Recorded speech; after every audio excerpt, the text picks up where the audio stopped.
Welcome to sports life. আপনাদের সাথে আছি আমি মঞ্জুরি আজাদ এবং সেই সঙ্গে রয়েছে আমি সৈয়দ আবিদ হুসাইন সামি। উইন্ডিজের বিপক্ষে টেস্ট সিরিজটা সামনে চলে আসছে, ঠিক তেমনিভাবে সামনে চলে এসেছে বেশ কয়েকটা প্রশ্ন।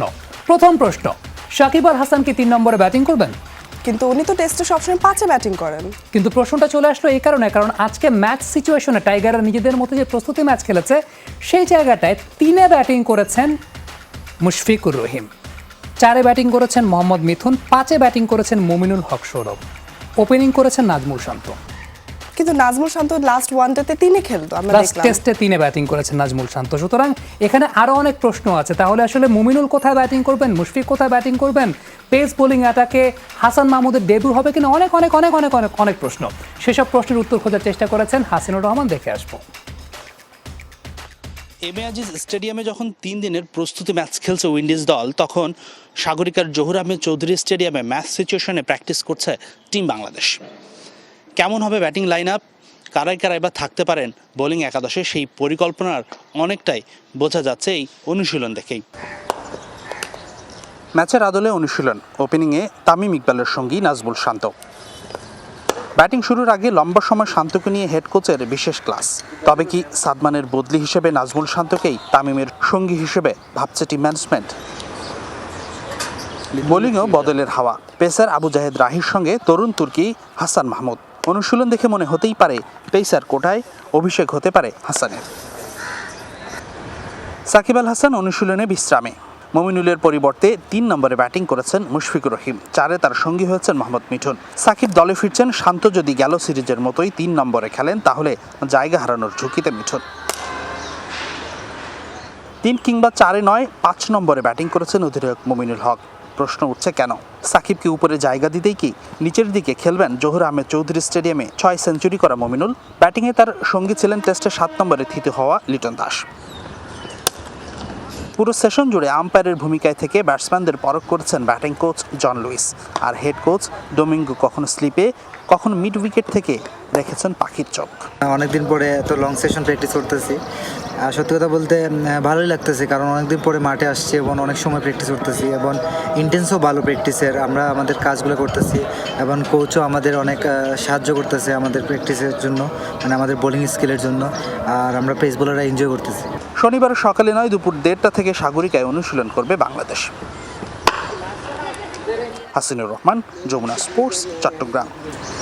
হাসিনুরের এই রিপোর্টটা থেকে আমরা বেশ কয়েকটা আভাস কিন্তু পেতে যাচ্ছি। আসলে হয়তোবা তামিমের সঙ্গে ওপেনিংয়ে নাজমুল শান্ত হতে পারেন, সেক্ষেত্রে সাকিব যদি 3-এ আসেন, মুশফিকুর রহিম হয়তোবা 4-এ, মুমিনুল হয়তোবা 5-এ চলে যেতে পারেন, এরপর মোহাম্মদ মিথুন। আমি জানি না, আলটিমেটলি টেস্ট সিরিজ শুরু হলে আমরা সেই ক্ষেত্রে উত্তরগুলো পেয়ে যাব। তবে আজ শুক্রবার সাপ্তাহিক ছুটির দিন এবং আমরা চেষ্টা করছি শুক্র এবং শনিবার এই 2টি দিনে আপনাদের মধ্য থেকে বাছাই করা 2জন দর্শক আমাদের এই স্পোর্টস লাইভের সেটে আমন্ত্রণ জানানোর জন্য। তারই ধারাবাহিকতায় আমাদের সঙ্গে আজকে 2জন দর্শক উপস্থিত হচ্ছেন। আমাদের সঙ্গে রয়েছেন মোশাররফ হোসেন এবং মাকসুদুল হক। 2জনকে আমন্ত্রণ জানাচ্ছি স্পোর্টস লাইভের সেটে, চলে আসবেন আপনারা।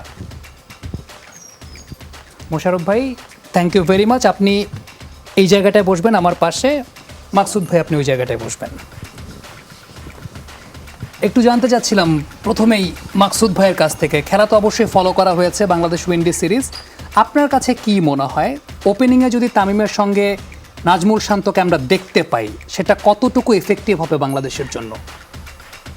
জি ধন্যবাদ। আসলে আমার যেটা মনে হয়, টেস্টে কিন্তু আমরা একটা ওপেনিং পেয়ার অনেকদিন ধরে আমরা খুঁজছিলাম। আমাদের কিন্তু তামিম ইকবাল আমরা সবাই জানি আমাদের সেট, ওনার রেকর্ড যদি বলি, ওনার এক্সপিরিয়েন্স যদি বলি, উনি কিন্তু মোটামুটি সেট বলা যায়। বাট ওনার সাথে পার্টনার কে হবেন, আমরা ইমরুল কায়েসকে দেখেছিলাম মাঝে, উনি বেশ ভালো, ওনাদের দুজন ভালো একটা কম্বিনেশন ছিল। বাট কিছু ইনজুরি এবং আরও কিছু প্রবলেমের কারণে হয়তো বা টিম ম্যানেজমেন্ট চাচ্ছে নতুন কাউকে। সেক্ষেত্রে আমরা সৌম্য সরকারকেও মাঝে একবার দেখেছিলাম। এখন হয়তো আবার টিম ম্যানেজমেন্ট চাচ্ছেন না, ওনার সৌম্য থেকে হয়তো আমরা সেই সার্ভিসটা পাইনি। সেক্ষেত্রে নাজমুল হোসেন শান্ত, উনি কিন্তু ডোমেস্টিকে কিন্তু ভালো পারফর্ম করে আসছেন, উনি কিন্তু এক্সপিরিয়েন্স হয়ে গেছে মোটামুটি। আর এখন আশা করা যায় টেস্টে উনি ওপেনিংয়ে তামিমকে ভালোই সাপোর্ট দিতে পারবেন। আমরাও আশাবাদী, আশা করছি তামিম, শান্ত এবং তামিমের একটা ভালো জুটি আমরা দেখতে পারবো। কিন্তু আমি যদি লাস্ট ওয়ানডেতে একটু দেখি যে শান্ত কিন্তু খুবই একটা এক্সপেক্টেড আসলে পারফরমেন্স দিতে পারে নাই। এন্ড সবচেয়ে বড় কথা হচ্ছে এটা অনেকক্ষণ ধরে যে উইকেটে টিকে থাকা, যেটা টেস্টের সবচেয়ে মূল স্ট্র্যাটেজি, সো ওইটাতেও হচ্ছে গিয়ে একটু আনএক্সপেক্টেড। তো এটা একটু ওভার কনফিডেন্ট মানে হচ্ছে না কি ব্যাপারটা বাংলাদেশের তরফ থেকে, যে ওপেনিংয়ে হচ্ছে গিয়ে তামিমের সাথে যদি নামে? আসলে আমরা বিগত আমাদের কিন্তু একটা কমপ্লেইন ছিল যে অনেক ইয়াং প্লেয়ারদেরকে আমরা যখন একটা অপরচুনিটি দেই আমরা কিন্তু তাদেরকে টাইম দিই না। তো এক্ষেত্রে হয়তো বা আমরা একটা চেঞ্জ দেখতে পারছি, এবার কিন্তু অনেক চেঞ্জেস আসছে। সেক্ষেত্রে হয়তো বা বর্তমান টিম ম্যানেজমেন্ট চাচ্ছে ওকে তার পর্যাপ্ত টাইম যেটা অপরচুনিটি তাকে দেওয়ার, এমন সেজন্য এখন সে যদি কাজে লাগাতে পারে সেটা হচ্ছে বড় জিনিস। বাট আমরা আশা করছি সে কাজে লাগাতে পারবে, কারণ ডোমেস্টিক এবং বিভিন্ন রেকর্ডের কারণে তার কাছ থেকে আমরা একটা ভালো আমাদের একটা আশা আছে, দেখা যাক সে এরকম করে। মোশাররফ ভাই, একটা বিষয় কি বলবেন যে সাকিব আল হাসান আমরা ওয়ার্ল্ড কাপের সময় দেখলাম যে তিনি তিনে ব্যাটিং করেছেন, একদম নিয়মিতভাবে তিনে ব্যাটিং করেছেন, তার আগে তিনি আসলে তিনে কখনো ব্যাটিং করেননি। এখন যদি টেস্ট ম্যাচে তাকে আমরা তিনে ব্যাটিং করাই, তিনে টেস্ট ম্যাচে সাকিব কখনোই ব্যাটিং করেননি, বাট সাকিব ইজ সাকিব, আপনার কাছে কি মনে হয় যে পারফরমেন্সটা কেমন হতে পারে? ধন্যবাদ আপনাকে। হ্যাঁ, সাকিব ইজ সাকিব, এটা আমি আপনার সাথে 100%, এবং আমি আশাবাদী, নো ডাউট সাকিব তিনি ভালো করবেন। আমাদের কাছে একটা পরিসংখ্যান আছে, সাকিব আল হাসান যদি তিনে ব্যাটিং করতে চান তাহলে সেক্ষেত্রে স্যাক্রিফাইস করতে হবে মমিনুল হক সৌরভকে। সেক্ষেত্রে সৌরভ হয়তো বা 4-এ ব্যাটিং করতে পারেন কিংবা 5-এ ব্যাটিং করতে পারেন। আমরা একটু দেখতে চাই মমিনুল হক সৌরভের 3, 4, 5, 6 এই পজিশনগুলোতে ব্যাটিং পারফরমেন্স কেমন। 3 নম্বর পজিশনে এখন পর্যন্ত 50 ইনিংস খেলে মুমিনুল রান করেছেন 1665, গড়টা 33.98, 5টা সেঞ্চুরি, 7টা হাফ সেঞ্চুরি রয়েছে। 4 নম্বর পজিশনে 22 ইনিংসে 1163 রান, 61.21, এটা হচ্ছে 4 নম্বর পজিশনে মুমিনুলের গড়, সর্বোচ্চ 181, এবং 4টা সেঞ্চুরি তিনি 4 নম্বর পজিশনে মেরেছেন, 6টা হাফ সেঞ্চুরি মেরেছেন। 5 নম্বর পজিশনে একটা ম্যাচে খেলেছেন, সেখানে রান করেছেন 3। এই জায়গাটা যদি মাকসুদ ভাই আমি জিজ্ঞেস করি আপনাকে, তা হচ্ছে মুমিনুলকে যদি আলটিমেটলি তার ব্যাটিং অর্ডারটা স্যাক্রিফাইস করতে হয়, সেক্ষেত্রে আজকে যেমন আমরা দেখলাম ম্যাচের আদলে যে প্র্যাকটিস সেশনটা চলছিল সেখানে মুমিনুল 5-এ ব্যাটিং করেছেন। আমার কাছে যে স্ট্যাটিস্টিক্স সেখানে মুমিনুল 5-এ ব্যাটিং করেছেন, এখন পর্যন্ত মাত্র একটা ইনিংসে টেস্টে রান করেছেন 3। সব থেকে সফল তিনি 4 নম্বর ব্যাটসম্যান হিসেবে কিংবা 3 নম্বর ব্যাটসম্যান হিসেবে। এটা বাংলাদেশ দলের জন্য কতটুকু ব্যাকফায়ারিং হতে পারে? জি, আসলেই মমিনুল টপ অর্ডারে আমরা জানি টেস্টে কিন্তু আমাদের ভালো, বিশেষ করে হোম ভেন্যু, তার চিটাগং তার হোম ভেন্যু, এই ভেন্যুতে কিন্তু তার রেকর্ড খুব ভালো। এখানে তার নিউজিল্যান্ডের সাথে খুব ভালো কয়েকটা ইনিংস আছে, বড় বড় টিমের সাথে একই ভেন্যুতে চিটাগং। তো আর ব্যাপারটা হয়ে গেছে হয়তো বা এওয়ে কিছু টেস্ট ম্যাচের তার কিছু ফলের কারণে, কিছু কয়েকটা বাজে ইনিংসের কারণে হয়তো বা তার স্ট্যাট একটু বাজে দেখাচ্ছে। বাট আমার মনে হয় তাকে আসলে টপ অর্ডারে থাকা উচিত। সাকিব এক্সপিরিয়েন্স ব্যাটসম্যান, উনি অবশ্য যে কোনো জায়গায়, এটা ঠিক আপনি যেমনটা বললেন, সাকিব টপ নাম্বার 3, 1 ডাউন হোক বা 2 ডাউন হোক উনি কিন্তু মানিয়ে নিতে পারবেন। বাট আমি চাই মমিনুল যেন টপ অর্ডারেই থাকেন, ওনাকে আমরা যেন আর এই পজিশন থেকে যেন আমরা মুভ না করি। তবে আজকে যে বিষয়টা তা হচ্ছে বাংলাদেশ উইন্ডিজ প্রস্তুতি ম্যাচ খেলা হয়েছে, যেখানে বাংলাদেশ ন্যাশনাল টিম না BCB 11 খেলেছে এমএ আজিজ স্টেডিয়ামে। সেই 3 দিনের প্রস্তুতি ম্যাচটি শুরু হয়েছে, যেখানে প্রথম ইনিংসে 257 রানে গুটিয়ে গেছে উইন্ডিজ একাদশ। ক্রেগ ব্র্যাথওয়েট করেছেন 85 এবং 5 উইকেট শিকার করেছেন লেগ স্পিনার রিশাদ। আবারও বলছি, রিশাদ 5 উইকেট সংগ্রহ করেছেন। দিন শেষে BCB একাদশ সংগ্রহ করেছে বিনা উইকেটে 24 রান। প্রস্তুতি ম্যাচে এমএ আজিজ স্টেডিয়ামে স্পিন ট্র্যাক নয়, ক্যারিবিয়ানদের ধন্দে ফেলতেই হয়তো সবুজ উইকেট। যদিও সেই উইকেটে শুরুতে দাপট দেখাতে পারেননি পেসার খালেদ মকিদুলরা। 2 ওপেনার ক্রেগ ব্রাথওয়েট ও জন ক্যাম্বেল টাইগারদের দিলেন সতর্কবার্তা, দুজনে তুলে নিলেন 67 রান। স্পিনে এলো ব্রেক থ্রু, 44 রান করা ক্যাম্বেলকে ফেরান শাহাদাত। মূল দলে সাকিব, তাইজুল বড় ভরসা বিসিবির, তাই প্রস্তুতি ম্যাচে প্রতিপক্ষকে অর্থোডক্স স্পিনার খেলানোর সুযোগ দেয়নি স্বাগতিকরা। কিন্তু ক্যারিবিয়ানদের স্পিন দুর্বলতা চোখে আঙ্গুল দিয়ে দেখিয়ে গেলেন লেগ স্পিনার রিশাদ হোসেন। রিশাদের স্পিন ভেলকিতেই কুপকাত ব্রাথওয়েটের দল। শাইনি মোসেলেকে দিয়ে শুরু, এরপর Blackwood, Kyle Mayers, Alzarri Joseph, Shannon Gabriel. 75 রানে 5 উইকেট পকেটে রিশাদের। এই পারফরমেন্স মূল ম্যাচে একজন লেগ স্পিনার না থাকার আক্ষেপটা নিশ্চয়ই আরও বাড়াবে রাসেল ডোমিঙ্গোর। তবে স্রোতের বিপরীতে ক্যারিবিয়ান অধিনায়ক মাঠে ছিলেন 73 ওভার পর্যন্ত। খালেদ আহমেদের বলে ফেরার আগে করেন মূল্যবান 85 রান। প্রথম ইনিংসে 257 রান করে উইন্ডিজ। দিনের শেষ বেলায় কোনো উইকেট পড়েনি টাইগারদের, বোর্ডে জমা 24 রান। 2 ওপেনার সাদমান ইসলাম, সাইফ হাসান। নির্বাচকদের পরখ করার সুযোগ থাকছে দ্বিতীয় দিনে। টেস্টের মূল স্কোয়াডে থাকতে বড় ইনিংস যে খেলতেই হবে দুজনকে। সালাউদ্দিন সুমন, যমুনা স্পোর্টস। মোশাররফ ভাই, লেগ স্পিনার আসলে একটা অনেক বড় একটা arm for the bowling strategy, এবং আমরা যদি বাইরের কান্ট্রিগুলোতে দেখি লেগ স্পিনার দিয়ে দেখা যায় স্পিনিং অ্যাটাকটা সাজানো হয়, কিন্তু আমরা কেন জানি আমাদের দেশে মানে লেগ স্পিনার খেলানোর সাহসটা পায় না, এটা কেন? এটা আমাদের ন্যাশনাল টিম না, আমাদের ক্লাব লেভেলগুলো তো একই অবস্থা দেখা যাচ্ছে যে লেগ স্পিনারদের আমরা ব্যবহার করছি না। লেগ স্পিনার ট্যালেন্ট হান্টের মধ্যে আমাদের নাই, যার জন্য উঠে আসছে না, যার জন্য পাইপ লাইনে কোনো লেগ স্পিনার নাই। অফ স্পিনারগুলো হয়তো বেশি আমাদের অন্যান্য স্পিনার সাইডগুলো আছে, কিন্তু আমাদের উচিত বেশি তাদেরকে সুযোগ দেওয়া লেগ স্পিনারদের, তাহলে আমরা হয়তো এই ফলাফলটা পাবো। বিশ্বের অন্যান্য দেশগুলো তাকান, তাদের কিন্তু ভালো ভালো লেগ স্পিনার আছে, তারা সুযোগ দিচ্ছে, কিন্তু আমরা এখানে সুযোগটা দিতে পারছি না, যার জন্য আমাদের আজকে এই অবস্থাটুকু আর কি। যদি আমরা লেগ সুযোগটা দেই তাহলে কিন্তু আমাদের ফলাফলটা অবশ্যই আসবে। আপনি ডোমেস্টিক এরিনায় লেগ স্পিনারদের কথা বললেন, সর্বশেষ যে বাংলাদেশের জাতীয় লিগ হলো 2019-20 মৌসুমে, সেখানে লেগ স্পিনারদের পজিশন কেমন ছিল সেটা একটু আমরা দেখতে চাই। আমাদের কাছে একটা স্ট্যাটিস্টিক্যাল ডাটা রয়েছে। গত ন্যাশনাল ক্রিকেট লিগ, যেটাকে আমরা এনসিএল বলি, সেই এনসিএলে দুজন লেগ স্পিনার টপ 50-র মধ্যে ছিলেন, অর্থাৎ 1 থেকে 50-এর মধ্যে ছিলেন, যার মধ্যে মিনহাজুল আবেদিন আফ্রিদি যাকে বলা হয় তার অবস্থান ছিল 38 নম্বর। টপ 50-র মধ্যে ছিলেন, অর্থাৎ 1 থেকে 50-এর মধ্যে ছিলেন, যার মধ্যে মিনহাজুল আবেদিন আফ্রিদি যাকে বলা হয় তার অবস্থান ছিল 38 নম্বর। 5 ইনিংসে 73 ওভার বল করেছিলেন, 241 রানে 8টা উইকেট পেয়েছিলেন, তার সেরা ছিল 103 রানে 3 উইকেট। রিশাদ ছিলেন 50তম অবস্থানে, আজকে যিনি 5 উইকেট পেয়েছেন।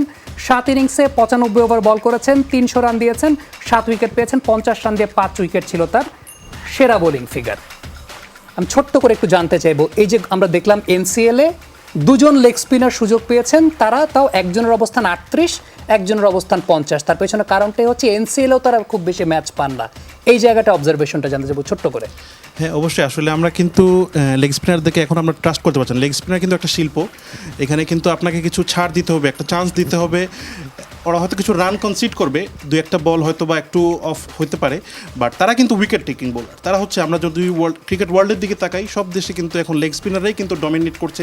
আর আমাদের কিন্তু এওয়ে সিরিজে যদি আমরা যদি ভালো রেজাল্ট আনতে, আমাদের কিন্তু লেগ স্পিনার লাগবে। পাকিস্তানে দেখেছি আমরা ইয়াসির শাহ, ইন্ডিয়াতে আমরা দেখেছি ইউজবেন্দ্র চাহাল, কুলদীপ যাদব, চাহালকেও আমরা দেখছি। তো আমাদের কিন্তু আসলে লেগ স্পিনার খুবই বেশি প্রয়োজন। দেশের মাটিতে হয়তো আমরা লেফট আর্ম স্পিনার, যেটা আমাদের অর্থোডক্স যেই এটা চলছে, এটা কিন্তু একটা কালচার, এখানেও তো আমরা সফল পাচ্ছি। বাট আমাদের কিন্তু অ্যাওয়েতে পেসারদের পাশাপাশি লেগ স্পিনার একটা প্রয়োজন আমাদের রয়েছে, আমি মনে করি। আশা করছি ডোমেস্টিকে আমরা আরো বেশি দেখতে পারবো আগামীতে লেগ আমরা স্পিনার। আমাদের গিয়ারটাকে একটু সুইচ করতে চাই, ক্রিকেট থেকে আমরা ফুটবলের আলোচনায় যাব। আমাদের সাথে আছে আপনাদের থেকেই বাছাইকৃত দুইজন দর্শক, মোশাররফ হোসেন ও মাকসুদুল হক। আপনারাও চাইলে কিন্তু আমাদের সাথে আমাদের স্পোর্টস লাইভ সেটে জয়েন করতে পারেন, সেই জন্য যোগাযোগ করতে হবে আমাদের ফেসবুক পেজ আর ইউটিউব চ্যানেলে। এবং আমাদের যে দুজন অতিথি আজকে উপস্থিত রয়েছেন, তারা মূলত এতক্ষণ ক্রিকেট নিয়ে কথা বলছিলেন, তবে তারা মূলত সাপোর্টার্স অফ বাংলাদেশ ফুটবলের সদস্য, একজন সিনিয়র ভাইস প্রেসিডেন্ট, একজন এক্সিকিউটিভ মেম্বার। মোশাররফ ভাই, ফুটবল নিয়ে আপনারা কাজ করছেন, আমি যদি একটু জানতে চাই, গতকাল আমরা ঢাকা ডার্বি দেখলাম কুমিল্লার মাঠে, এবং এত পরিমাণ দর্শক ঢাকার মাঠে আমরা সর্বশেষ কবে দেখেছি আসলে বলতে পারি না। আপনার কাছে কি মনে হয় যে বাংলাদেশের এই ফুটবলগুলো, লিগের যে ম্যাচগুলো, সেগুলো ডিসেন্ট্রালাইজ করার এখনই সময় চলে এসেছে বাফুফের জন্য? ধন্যবাদ। আমাকে ঢাকার বাইরে অবভিয়াসলি ম্যাচগুলোকে বা ঢাকার বাইরে নিয়ে যাওয়া উচিত। জি, আপনারা যেমন মনে করেন যে উত্তরবঙ্গে নীলফামারীতে কিংবা রাজশাহীতে, আপনার যশোরে আমাদের ভেন্যু করা যেতে পারে, সিলেটে, ময়মনসিংহে, চিটাগংয়ে, এই সমস্ত বড় বড় জেলা শহরগুলোতে যদি নিয়ে যাওয়া হয়, দর্শক উন্মাদনটা আরও বেড়ে যাবে। যেমন ছোট্ট করে আমি একটু বলছি, গতকালকে ঢাকা ডার্বিতে যে ম্যাচটা হচ্ছিল কুমিল্লাতে, আমাকে 6 জন দর্শক আমাকে ফোন করেছে, একজন তার ভিতরে, যে ভাইয়া আমরা ঢুকতে পারতেছি না। আচ্ছা, ঠিক আছে, তখন আমি বললাম গেটে কি আছে, তাকে আমাকে ফোনটা ধরিয়ে দাও। তাকে আমি বললাম, আমি সাপোর্টার্স অফ বাংলাদেশ ফুটবলের সিনিয়র ভাইস প্রেসিডেন্ট মোশাররফ বলছি, আপনি ওনাদেরকে কাইন্ডলি একটু খেলা দেখার ব্যবস্থা করে দেন। এবং তারা ফার্স্ট হাফ সম্পূর্ণ বাইরে ছিলেন, এত ক্রাউডটা হয়েছে, আমার কাছে এত ভালো লাগছে যে আমি 1993-94 সালের খেলাগুলোর কথা আমি বলতে পারি, যে আমি বললাম গেটে কি আছে, তাকে আমাকে ফোনটা ধরিয়ে দাও। তাকে আমি বললাম, আমি সাপোর্টার্স অফ বাংলাদেশ ফুটবলের সিনিয়র ভাইস প্রেসিডেন্ট মোশাররফ বলছি, আপনি ওনাদেরকে কাইন্ডলি একটু খেলা দেখার ব্যবস্থা করে দেন। এবং তারা ফার্স্ট হাফ সম্পূর্ণ বাইরে ছিলেন, এত ক্রাউডটা হয়েছে, আমার কাছে এত ভালো লাগছে যে আমি 1993-94 সালের খেলাগুলোর কথা আমি বলতে পারি, যে আমি সকাল 11টা ঢাকা স্টেডিয়ামে বসে আবহাওয়া খেলা দেখার জন্য কিন্তু আমি দর্শকের ঢুকেছিলাম। সেই ক্রেজটা এখন কিন্তু ঢাকার বাইরে একটু বেশি। তো আমি মনে করি বাংলাদেশ ফুটবল ফেডারেশন অবশ্যই ঢাকার বাইরে খেলাগুলোকে নিয়ে যাওয়া উচিত। এতে আমাদের ফুটবলটা আরও জনপ্রিয় এবং বেড়ে যাবে ক্রেজটা, এবং খেলোয়াড়দেরও জনপ্রিয়তা আরও বেড়ে যাবে। অবশ্যই সেই প্রত্যাশাই আমরা করছি। আসলে এই বিষয়টা আমাদের কাছেও ভালো লাগলো যে ফুটবল ম্যাচ দেখার জন্য এই পরিমাণ দর্শকের উপচে পড়া ভিড়, এবং কেউ কেউ ফোন করেছেন ভাইয়ের কাছে যে আমরা মাঠে গিয়ে খেলা দেখতে চাই। এরই মধ্যে কথা বলেছেন জেমি ডে, বিশ্বকাপ বাছাই এবং বঙ্গবন্ধু গোল্ড কাপের জন্য জাতীয় দলের ক্যাম্পকে দেখা যাবে বেশ কিছু নতুন মুখ। মার্চের শুরুতেই ক্যাম্পটি করতে চান জাতীয় দলের হেড কোচ জেমি ডে। সেই সাথে বিশ্বকাপের বাছাই পর্বের ম্যাচগুলো নিজ দেশে হলেই খুশি বলে জানিয়েছেন জেমি। বাংলাদেশে এসেই থাকতে হয়েছে 14 দিনের কোয়ারেন্টাইনে। করোনার ঝাক্কি ঝামেলা শেষ হতেই গণমাধ্যমের মুখোমুখি দেশের হেড কোচ জেমি ডে জানালেন কেমন ছিল কোয়ারেন্টাইনের দিনগুলো। জাতীয় দল নিয়ে প্রতিদিন রুটিন ওয়ার্ক করেছি, সাজিয়েছি ভবিষ্যৎ পরিকল্পনা। তবে এতদিন কাজ ছাড়া থাকা অনেকটা কষ্টের। ব্যায়াম আর বই পড়ে কাটিয়েছি অনেকটা সময়। it can be very tough just sitting in a room. মার্চে জাতীয় দলের ক্যাম্প শুরু করতে চান জেমি। সেখানে দেখা যেতে পারে নবীন কয়েকজন ফুটবলারকেও। ছোট পর্দায় দেখা লিগের খেলায় তাদের পারফরমেন্সে খুশি হয়েই পরখ করে নেওয়ার ইচ্ছা তার। I don't think that's been 100% agreed on. গত 2 বছর ধরে আমরা একই দল নিয়ে খেলছি, সেটার উপকারিতাও পেয়েছি। তবে এখন সময় হয়েছে নতুন মুখকে সুযোগ দেওয়ার।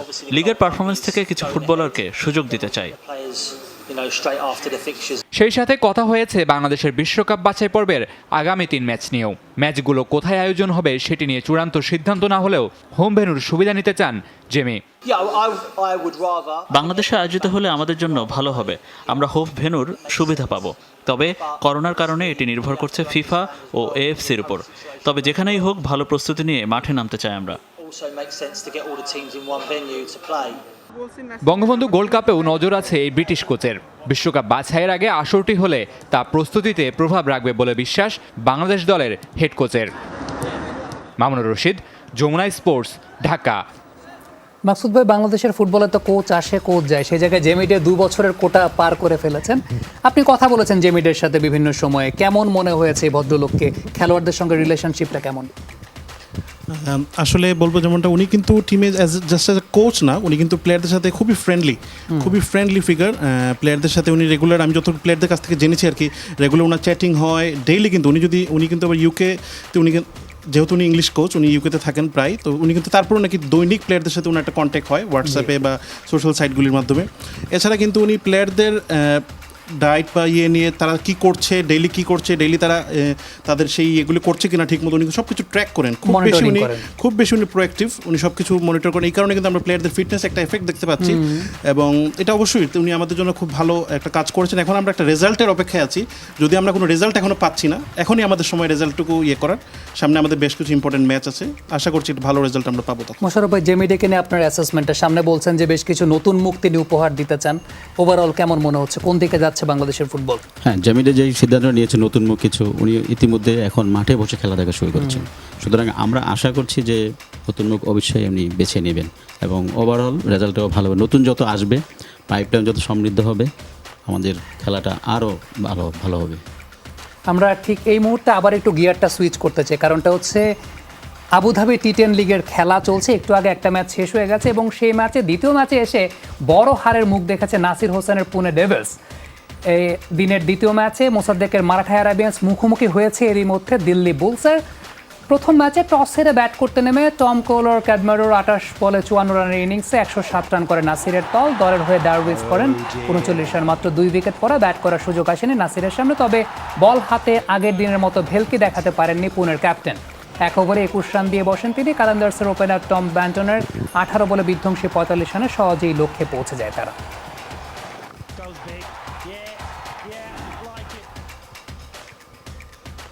এটা কি একটা পজিটিভ সাইন কিনা যে বাইরের দেশের ফ্র্যাঞ্চাইজি লিগগুলোতে বাংলাদেশের প্লেয়াররা খেলছেন? ইভেন নাসির, যিনি অনেকদিন দৃশ্যপটে নাই, তিনি অল অফ আ সাডেন কালকে সেখানে গিয়ে 3টা উইকেট নিয়েছেন, ক্যাপ্টেন্সি করছেন। কি মনে হয়, দেশের ক্রিকেটের জন্য একটা পজিটিভ সাইন? হ্যাঁ, অবশ্যই এটা আমাদের জন্য খুবই একটা পজিটিভ জিনিস। আমাদের স্টার প্লেয়াররা দেশের বাইরে আমাদেরকে রিপ্রেজেন্ট করছে, বাংলাদেশকে, এটা আমাদের জন্য খুব বড় একটা অ্যাচিভমেন্ট। তবে আশা করছি ওরা পারফর্ম করে এটাকে আরও বেশি, যাতে আরও আমরা বড় নাম্বারের জন্য আগামীতে দেখতে পারি নেক্সট সিজন থেকে।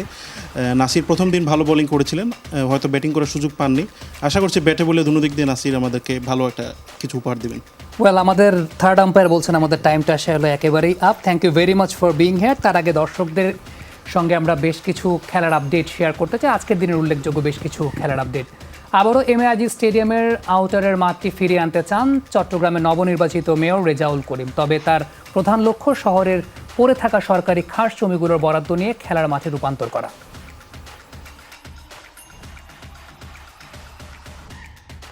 আমার একটা ইচ্ছা আছে, যদিও মাঠটা সংকুচিত হয়ে গিয়েছে, তবু চেষ্টা করব এটাকে নিয়ে কি করা যায়। এই শহরে অনেক সরকারি খাস জায়গা রয়েছে, যদি আমি সেগুলো সরকার থেকে খেলার মাঠের জন্য যদি বরাদ্দ নিয়ে ছোটো হোক বড় হোক যতটুকু পাই অতটুকু জায়গা নিয়ে মোটামুটি খেলতে পারে ছেলেরা, তাহলে আমাদের ছেলেরা বিকেলেই অন্ততপক্ষে সেখানে খেলাধুলা করতে পারবে।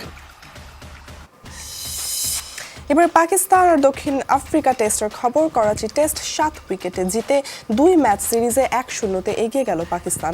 নওমান আলী ও ইয়াসির শাহর বোলিং তোপে দ্বিতীয় ইনিংসে 245 রানে গুটিয়ে যায় দক্ষিণ আফ্রিকা। 88 রানের লক্ষ্যে বাবর আজমের 30 আর আজহার আলীর অপরাজিত 31 রানে নিশ্চিত হয় 7 উইকেটের জয়।